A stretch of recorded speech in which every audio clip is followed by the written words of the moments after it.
आपल्याला जे माहीत आहे ते जास्त नाही आणि जे माहीत नाही ते अफाट आहे. 18व्या शतकातील महान फ्रेंच विद्वान आणि पॉलिमॅथ्समधील एकाचे हे शेवटचे शब्द होते, ज्याच्या जीवनकार्यामुळे लोक त्याला फ्रान्सचा न्यूटन म्हणून संबोधतात. विज्ञान शनिवार एक पूर्णतः नवीन पॉडकास्ट शृंखला आहे, जी अशा संशोधकांच्या विस्मयकारक जीवनामध्ये प्रवेश करते ज्यांच्या वैज्ञानिक योगदानाने सर्व अडथळे दूर झाले आणि ज्यांनी विश्वाकडे पाहण्याच्या आपल्या दृष्टिकोनात कायापालट केला. माझे नाव प्रतीक विकास कुलकर्णी आहे आणि या भागामध्ये मी तुम्हाला फ्रेंच न्यूटन अर्थात पिएरे सायमन लॅप्लेसच्या जीवनाची एक ज्ञानचटा दाखवणार आहे. इतिहासभरातील अगदी बोटावर मोजण्या इतकेच शास्त्रज्ञ, अभियांत्रिकी, गणित, आकडेवारी, भौतिकशास्त्र, खगोलशास्त्र आणि तत्त्वज्ञान या क्षेत्रातील लॅप्लेसच्या योगदानाला कदाचित मागे टाकू शकतील. या पॉडकास्टच्या पहिल्या विभागात आम्ही लॅप्लेसच्या वैज्ञानिक वारसाच्या सुरुवातीस पाहू. आपल्या नायकाचा प्रवास 1749 फ्रान्समध्ये नॉर्मंडी या छोट्या गावात सुरू झाला. हा काळ होता जेव्हा देशाच्या गरजा बदलत होत्या आणि उच्च शिक्षणातील प्रमुख धार्मिक गटांची भूमिका कमी होत होती. लॅप्लेसच्या वडिलांनी काही आपल्या मालकीच्या मालमत्तांपैकीच काहीवर शेती केली. आपला मुलगा एक धर्मगुरू व्हावा अशी त्यांची इच्छा होती आणि त्यांनी त्याला कान विद्यापीठात ब्रह्मज्ञानशास्त्र अभ्यासण्यासाठी पाठवले. तथापि विद्यापीठात त्याला 2 उत्साही गणितातील शिक्षकांनी मार्गदर्शन केले, ज्यांनी या विषयाबद्दलचा त्याचा उत्साह वाढविला. पाद्री पदामध्ये त्याला कोणताही रस नाही हे ओळखून त्याने व्यावसायिक गणितज्ञ होण्याचा संकल्प केला. फ्रान्समध्ये रॉयल अकॅडमी ऑफ सायन्सची स्थापना केली गेली होती, जी बुद्धिमान लोकांना पूर्णवेळ संशोधन करण्यास पैसे देते. लॅप्लेसला हवे असे ते पद होते. अशा प्रकारे त्यांनी ब्रह्मज्ञान विषयात पदवी संपादन केली नाही आणि वयाच्या 19व्या वर्षी ते 18व्या शतकातील एक महान गणितज्ञ जीन डेलेम्बर्ट या त्याच्या गणितातील एका शिक्षकाचे परिचयपत्र घेऊन पॅरिसला गेले. डेलेम्बर्टच्या नातवाच्या लेखावरून असे दिसून येते की डेलेम्बर्टला लॅप्लेस खराब परिस्थितीत भेटला, त्यामुळे त्याच्यापासून सुटका करून घेण्यासाठी त्याने लॅप्लेसला एक जाड गणिताचे पुस्तक दिले. त्याने ते वाचल्यानंतर परत यायला सांगितले. जेव्हा लॅप्लेस काही दिवसानंतर परत आला तेव्हा डेलेम्बर्ट त्याच्या फेवरमध्ये नव्हता. त्याचा असा विश्वास होता की लॅप्लेस खोटे बोलत आहे आणि त्याने पुस्तक वाचलं किंवा समजलं नाही. पण काही प्रश्नांची विचारणा करता त्याला हे कळाले की लॅप्लेसने खरोखरच ते समजले आणि वाचले आहे आणि तेव्हापासून त्यांनी लॅप्लेसला मार्गदर्शनाखाली घेतले. दुसरी नोंद अशी आहे की डेलेम्बर्टने त्याला पुढच्या आठवड्यात सबमिशनसाठी एक रिसर्च प्रॉब्लेम दिला आणि एका रात्रीत लॅप्लेसने तो सोडवला. त्यानंतरच्या रात्री एक अधिक क्लिष्ट प्रश्न सोडवला. डेलेम्बर्टने प्रभावित होऊन न्यू रॉयल मिलिटरी कॉलेजमध्ये शिकवण्याच्या नोकरीसाठी त्याची शिफारस केली. सुरक्षित उत्पन्न आणि कमी मेहनतीचं ते शिकवण्याचं काम करत लॅप्लेसने एकामागून एक पेपर रॉयल अकॅडमीमध्ये जमा केले. अखेर सुमारे 5 वर्षानंतर त्याला सदस्य म्हणून स्वीकारण्यात आले. पुढे तो पूर्णवेळ व्यावसायिक संशोधक बनला. त्याने याच वर्षापासून विशेषतः थिएट्रिकल ॲस्ट्रॉनॉमी आणि प्रोबॅबिलिटीच्या सिद्धांतावर विविध विषयांवर रिसर्च पेपर सादर केले. हा विभाग एक मजेदार वस्तुस्थितीने संपवूया. नेपोलियनने 1784 फ्रान्समधील रॉयल मिलिटरी कॉलेजमध्ये शिक्षण घेतले. तेव्हा लॅप्लेस नेपोलियनचा परीक्षक होता. पुढील भागात आपण झलक पाहणार आहोत लॅप्लेसच्या संशोधन कौशल्याची आणि विविध वैज्ञानिक सिद्धांतांमध्ये प्रगती करण्याच्या त्याच्या पराक्रमाची.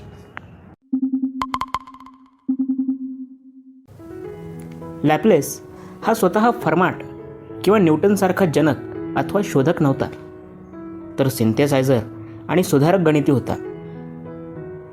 इतर लोकांच्या अंतर्ज्ञानाने सांगितलेला मार्ग बदलण्यात आणि विस्तारित करण्यात तो एकमेव द्वितीय होता.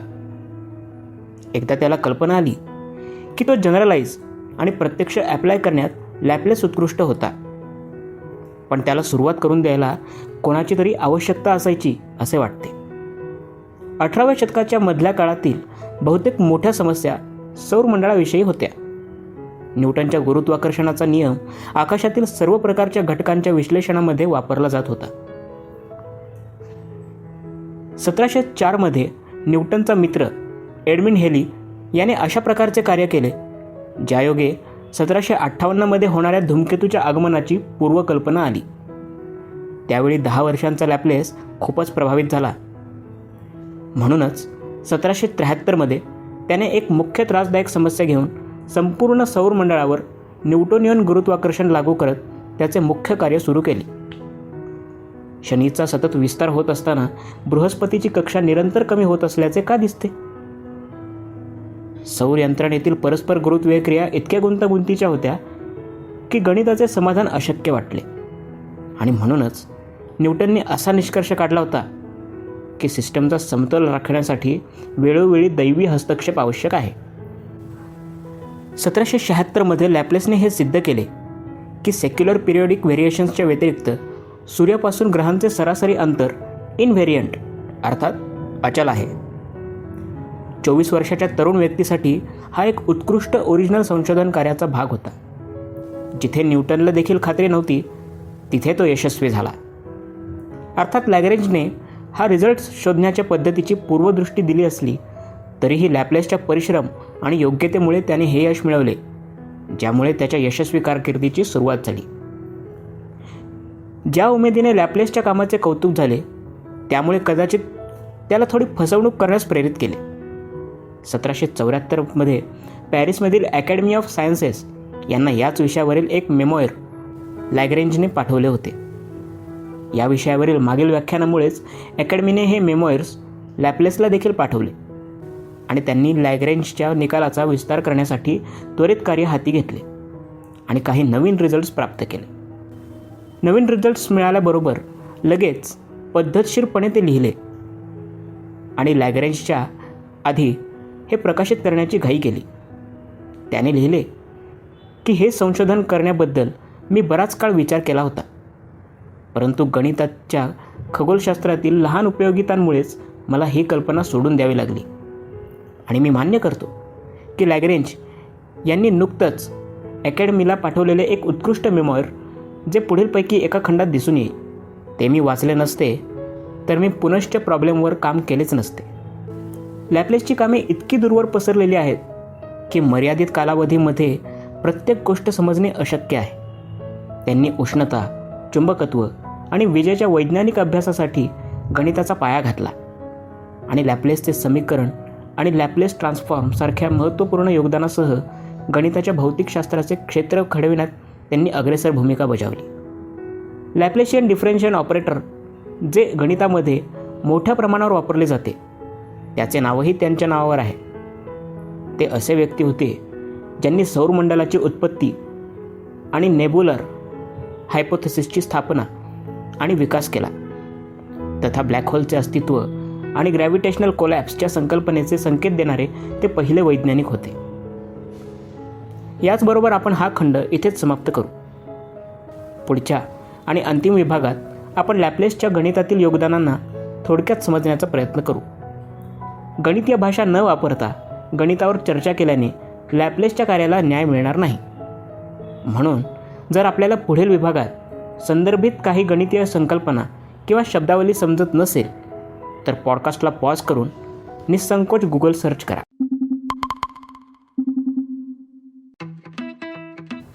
आपण एका सोप्या प्रश्नावर विचार करू. शहरात किती उंदीर आहेत? शेवटी आपण फक्त मोजण्यासाठी सक्षम असणे आवश्यक आहे. तथापि अशा लोकसंख्येसाठी ती सामान्यतः लपलेली असतात. म्हणून केवळ त्यांना शोधणे आणि मोजणे शक्य नाही. मग दिलेल्या लोकसंख्येच्या सर्व सदस्यांना सहज मोजता येत नसेल तर आम्ही या प्रश्नाचे उत्तर कसे देऊ? एक निष्कपट उत्तर फक्त अंदाजे असेल, परंतु हे तात्विकदृष्ट्या योग्य नाही. उत्तर हे संभाव्यतेत अर्थात प्रोबॅबिलिटी थिअरी आणि स्टॅटिस्टिक्स अर्थात सांख्यिकीमध्ये आहे. लॅप्लेसला या दोन्ही क्षेत्रांमध्ये लक्षणीय रस होता. लॅप्लेसने परंतु संभाव्यता आणि आकडेवारीच्या गणिताच्या आणि तत्त्वज्ञानाच्या संकल्पनांवर तो आधीच विचार करू लागला होता. ते जगातील प्रत्येक परिस्थिती, सेलेस्टियल बॉडीजची स्थिती आणि वेग निश्चित करण्याच्या पद्धतीनुसार पूर्वानुमानित केली जाऊ शकते. या कल्पनेचे ते प्रख्यात प्रचारक होते. त्यांचे असे ठाम मत होते की सामाजिक विश्व आणि बहुतेक विश्व हे दोन्ही वैज्ञानिक प्रोबॅबिलिटीच्या पद्धती वापरून समजले जाऊ शकतात. आपल्या वैज्ञानिक कारकिर्दीत त्यांनी चुकीच्या मानवी निर्णयांच्या क्षेत्रावर देखील आपले कार्य प्रतिबिंबित केले, जसे की साक्ष किंवा निर्णय आणि गणना केली. उदाहरणार्थ, खटल्यातील प्रतिवादी दोषी असेल किंवा नाही याची संभाव्यता.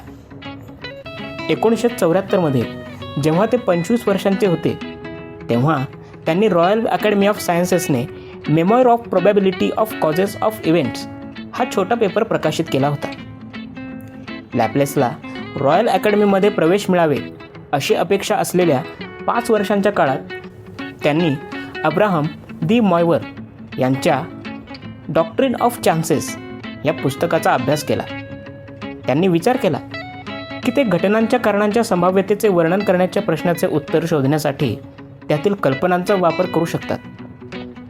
लॅप्लेसच्या योगदानाचा बराचसा भाग इन्व्हर्स प्रोबॅबिलिटीवर आधारित होता. या पद्धतीद्वारे एखाद्या विशिष्ट गृहीतकांची पार्श्वभूमी, संभाव्यता किंवा सामान्य शब्दात अनुभवातून व्युत्पन्न केलेल्या विशिष्ट गृहीतकांची संभाव्यता रँडम प्रयोगाच्या परिणामावरून मोजली जाऊ शकते. थॉमस बैसने स्वतः सोडवायचा ठरवलेला हाच प्रॉब्लेम होता. ते दोघेही केवळ जुगाराच्या संदर्भातच नव्हे तर अधिक सामान्य मार्गाने घटनांच्या कारणांबद्दल विचार करीत होते. मूलतः तर लॅप्लेसने बैसचे प्रमेय रिडिस्कवर केले आणि ती लॅप्लेसची प्रकाशने प्रसिद्ध झाली आणि संभाव्यता आणि आकडेवारीत तिच्या वापरात आमूलाग्र परिणाम झाला. आकडेवारीच्या क्षेत्रामध्ये लॅप्लेसने प्रामुख्याने नाविन्यपूर्ण पद्धतीने सैद्धांतिक संकल्पना मांडल्या.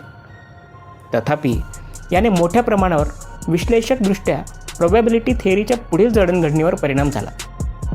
शेवटी लॅप्लेसबद्दल चर्चा त्याच्या प्रोबॅबिलिटीमधील मुख्य प्रमेयावर न बोलता समाप्त होऊ शकत नाही. Central limit theorem. De Moivre यांनी दर्शवले होते की नॉर्मल डिस्ट्रीब्यूशन, जी बेल शेप्ड कर्व आहे, वारंवार पुनरावृत्ती झालेल्या चाचण्यांमध्ये यशस्वी होणार या बायनॉमियल डिस्ट्रीब्यूशनचा चांगला अंदाज देते. लॅप्लेसने दर्शवले होते की जवळजवळ कोणत्याही डिस्ट्रीब्यूशनमधून रँडम व्हॅल्यूजच्या रिपीटेड ट्रायल्स संचाची बेरीज नॉर्मल कर्वद्वारे केली जाऊ शकते. सेंट्रल लिमिट थिअरमची ही आवृत्ती संपले. साईज वाढत असताना आकडेवारीत वापरल्या जाणाऱ्या पुष्कळ डिस्ट्रीब्यूशन नॉर्मल डिस्ट्रीब्यूशनकडे का जातात हे स्पष्टीकरण देण्याची गुरुकिल्ली आहे.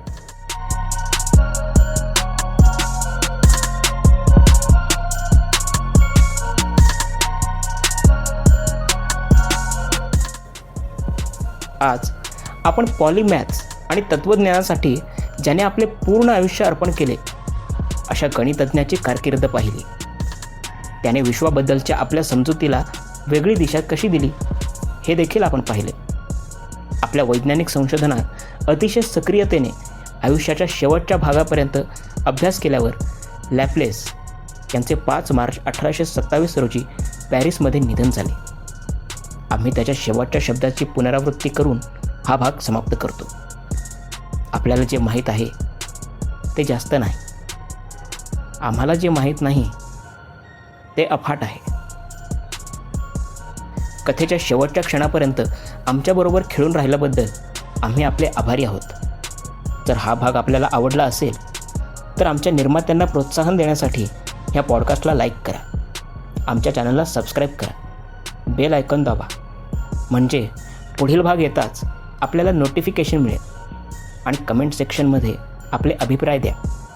पुन्हा भेटू विज्ञान शनिवारच्या पुढील भागात, जिथे आपण रसायनशास्त्राच्या जगतातील नोबेल पारितोषिक विजेता फ्रिट्झ हेबर यांच्या जीवनाबद्दल चर्चा करू आणि त्यांच्या वैज्ञानिक पराक्रमाच्या उदयाचे साक्षीदार होऊ.